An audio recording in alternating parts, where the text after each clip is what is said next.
Let's check in with Warner and see how The Flash is doing. Spoilers, not very good.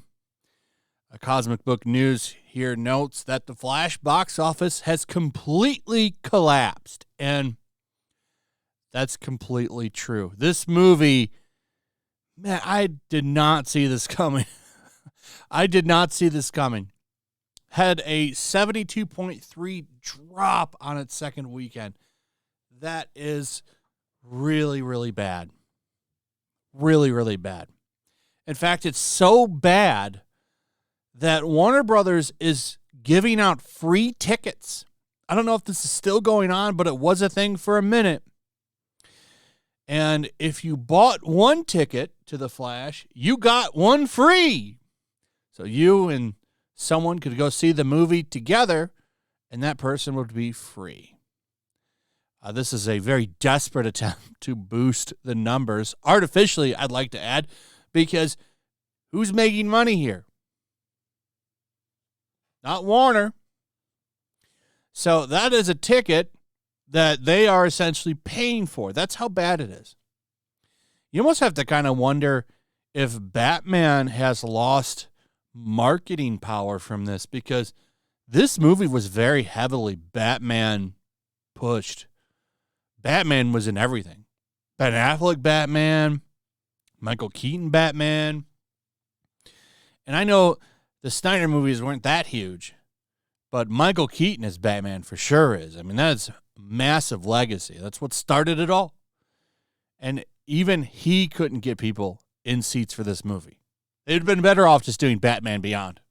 That would have probably made money. That would have definitely made money. But they wasted him on this. But this this got a good chuckle out of me when I first saw this yesterday. It still does. Buy one, get one. That's pathetic. So this movie fell to third place, almost to fourth place. Jennifer Lawrence's raunchy R-rated movie, No Hard Feelings, and The Flash fought for third place, and this movie almost beat it. Flash barely beat this movie. It was by, I think, a couple $1,000. That's it. They were neck and neck. This movie will be fine. This movie will make its money back. It had like a $45 million budget. Very, very low. Probably not a big marketing budget either, I would imagine. I think it'll likely make its money back. Her being naked in it definitely helps sell it. So that's where we're at with this. This is just extremely pathetic. I can't believe how bad this movie has flopped. I really did think that it would do well because of Michael Keaton. But like I said, now I wonder, is Batman losing marketability in theaters?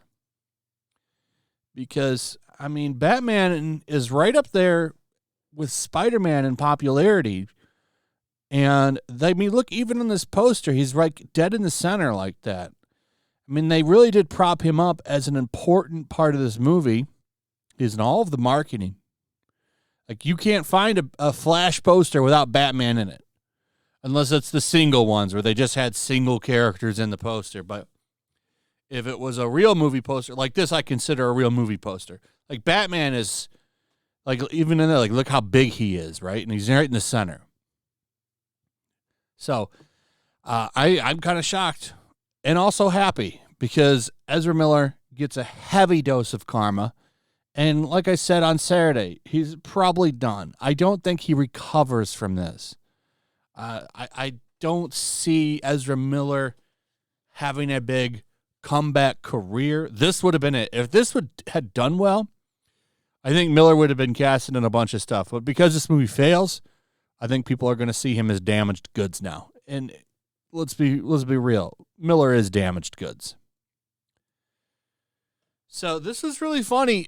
Spider-Man went back to number 1. Box office, Spidey edges out Elemental to win the weekend. The Flash barely beats No Hard Feelings.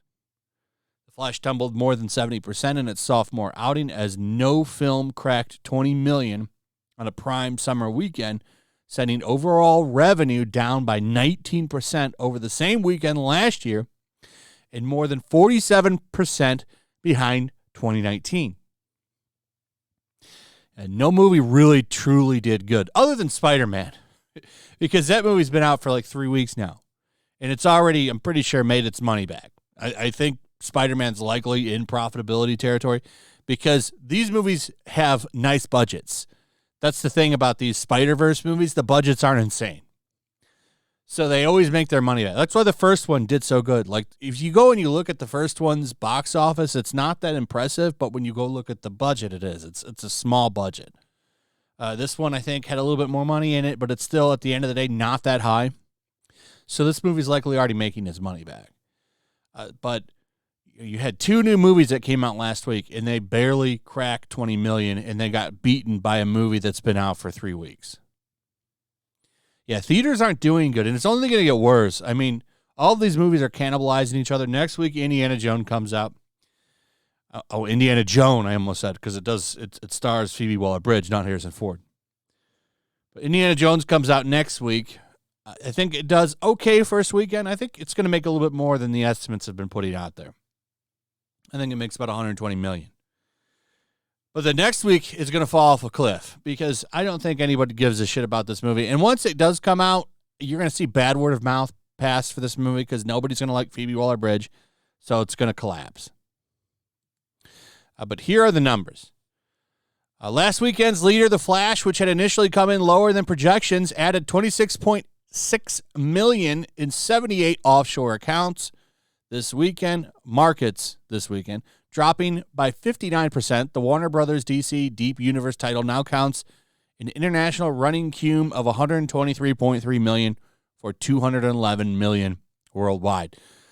That is pathetic. Disney Pixar's Elemental, meanwhile, had better holds in its second frame, sliding by just 18%, 17% when excluding China.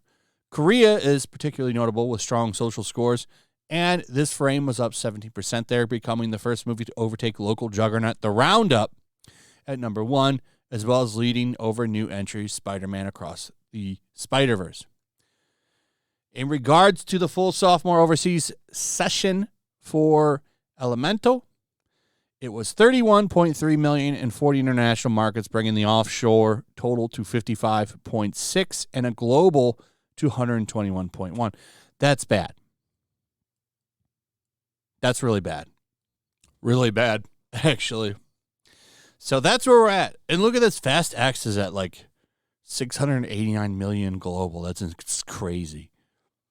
Everyone's celebrating Little Mermaid because it's at like 500 million worldwide. That movie's still losing money. It's going to struggle to 600 million. You know why that is? It's because as more movies come out, it gets pushed out of more theaters. So this little excitement that they're trying to push for that piece of shit movie, not going to fix anything. That movie is a flop. Anyway, that's where we're at. Let me know what you guys think about all this in the comments below. Also, if you would, please like, subscribe, share the video. Make sure you're still subscribed to that notification bell. Check out my Rumble and Locals, and I will see you on the next one. Peace. Make sure to check out my Locals. There's a link in the description. It's a fun community that I'm trying to build over here. If you don't want to support me on YouTube, you can come over here. None of that money goes to YouTube. You also can just come over here for free. But if you are a supporter over here, I do plan on doing an extra live stream once a month and throwing links to the supporters so you can actually come on and have a supporter live stream with me. Also, it's a good place to catch all of my content. You don't have to worry about notifications like YouTube. They'll definitely work over here. So come check out my Locals.